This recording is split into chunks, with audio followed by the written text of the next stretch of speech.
Hello, friends. Welcome back to my YouTube channel. My name is Michelle Fondin, and I'm the author of 12 published books, including The 8 Limbs of Yoga for Modern Times, a practical guide to the Yoga Sutras of Patanjali. You can get this book on Amazon or Ingram Spark. The links are all below. If you're new to my channel, welcome. Thank you for subscribing below. Click on the bell, scroll up to all for all notifications, and thank you for giving the video a thumbs up. Welcome to this study on the 8 limbs of yoga and the Yoga Sutras of Patanjali. Today we are focusing on the 4th limb of yoga, Pranayama.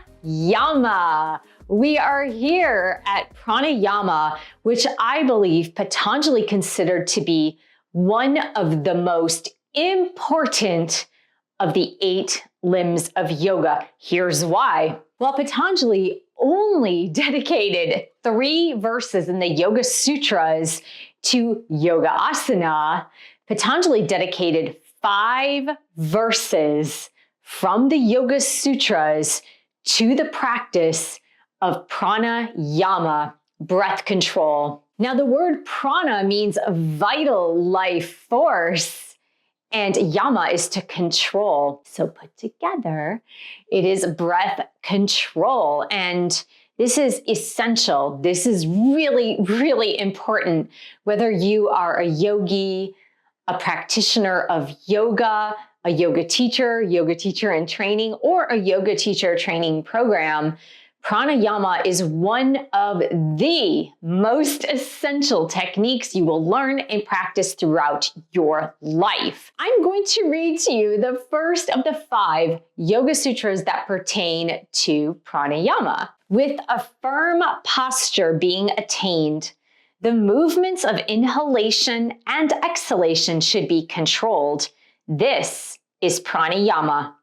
Yoga Sutra, Chapter 2, Verse 49.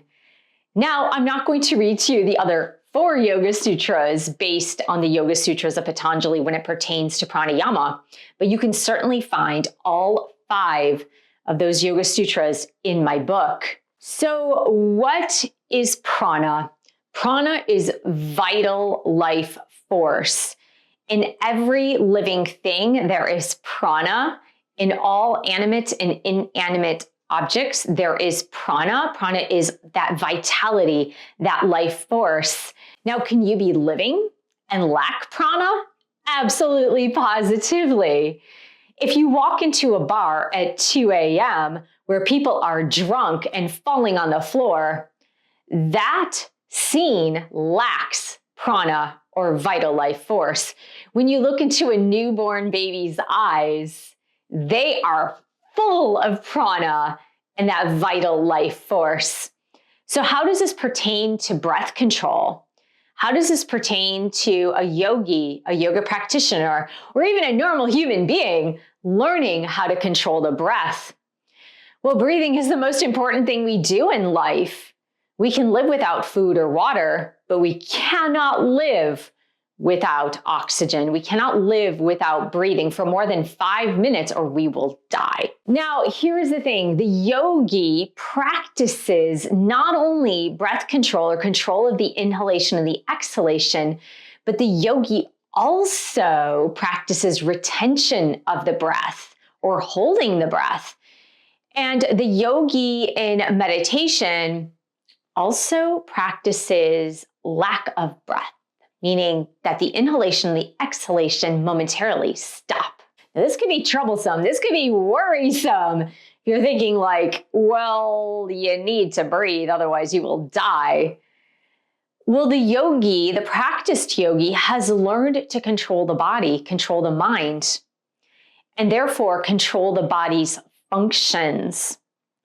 Now, what I always like to say is the prana, the breath, controls the mind controls the breath.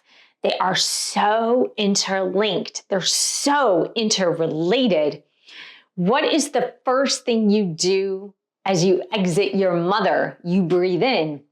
What is the last thing you do before you leave this earth plane? You exhale. And in between that, it is breath. You might notice that throughout your day, if you are stressed, if you are in anxiety, if something isn't going your way, you might notice that you stop breathing momentarily. And you only notice this when you take in a deep breath. And you're like, oh yeah, I was kind of holding my breath there. I really wasn't paying attention. I was so stressed that I wasn't breathing. And of course, if you ever hear upsetting or shocking news, you also halt the breath and someone has to say to you, hey, breathe. And if you are in a panicked state, you are known to breathe very rapidly or irregularly or have shallow breathing. If you've ever had anxiety or a panic attack, for example. Now, anxiety, the experience within the body of anxiety and the experience within the mind of anxiety is impossible if you have tempered, level, and controlled breathing. Why? Because the breath controls the mind. So if you can learn to master the breath and mindfully breathe, especially when you are entering those moments of anxiety, you can control the mind. And yogis know this, practiced yogis know this, but the general population does not know this. So if you're able to learn techniques which regulate the breath, control the breath, and even stop the breath voluntarily, momentarily, you are able to control what is happening with those fluctuations of the mind. Because if you haven't guessed it already, being a human being, you know that the mind can be crazy. The mind can totally be insane.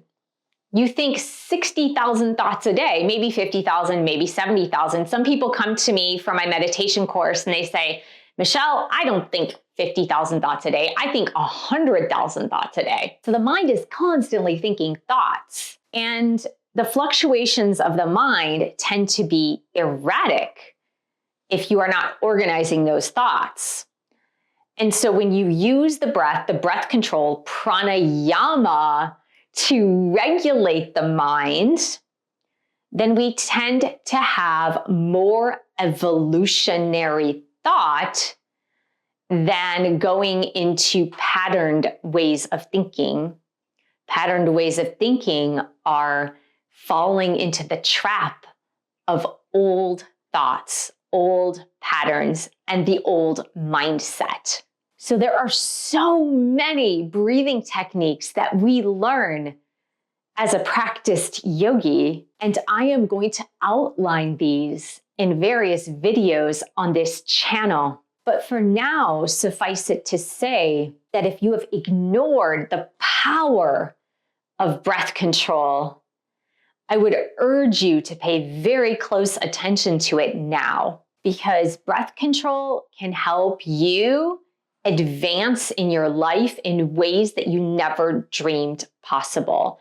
Why? Because most of us listening to this live in Western societies where the demands on us are so much greater than any human could ever accomplish. And so we all live with a fair amount of, okay, I'm going to erase that. Most of us live with an enormous amount of stress and anxiety on the day-to-day. But if you learn a few breathing techniques, a few techniques of pranayama that can help you regulate your breath, therefore regulate your mind and your thought patterns, you are going to be so far ahead of the curve. I would also urge you to pay attention if you are a yoga teacher in training or you want to become a yoga teacher, to only choose those programs that are going to heavily emphasize breath control, because you as a yoga teacher will be then such an asset to your students, because your students are in the same boat as you are if you're living in a high stress society. And so they are going to need the tools to get through their lives in a more tranquil manner. And you as a yoga teacher, if you're not practicing pranayama on a daily basis or practicing it in your yoga practice, then you're going to be a high stress yoga teacher, and you really don't want that either. So thinking about breath control, controlling the breath so that you can then control the mind, and the mind does not control you. Your thoughts do not control you unless you allow them to. So by learning breathing techniques, so either learning the techniques of inhalation and exhalation, breath retention, which we learn in techniques like Nadi Shodhana, alternate nostril breathing. So when you learn these techniques and you're able to properly practice them, you have a different technique for each area of your life, because certain techniques are valuable in certain circumstances and situations, and other breathing techniques are valuable in others. So I'm really excited to be able to present to you these various breathing techniques, but I would urge you to really research this. And of course, in my book, The 8 Limbs of Yoga for Modern Times, I outline many, I think I have like 10 or 12 breathing techniques, but I outline a lot of different breathing techniques that you could practice and learn so that you can bring those out and practice them. Even if you are stuck in a work meeting and you find yourself rising in anxiety, you can still practice breath control. Nobody's going to know. Nobody's really going to know unless you start practicing Nadi Shodhana with your hands on your nose and your forehead and all that. But they're not really going to know. So you learn it and you will be so much better for it. I want to thank you so much for joining me here today. Thank you for subscribing to my channel below. Click on the bell, scroll up to all for all notifications, and thank you for giving the video a thumbs up. Thank you for sharing this with other yogis or stressed out people. Thank you so much for your support of my YouTube channel. I teach meditation online on demand. You'll get your personalized mantra. The link is below if you'd like to start with me. Thank you so much, and I will see you in the next video.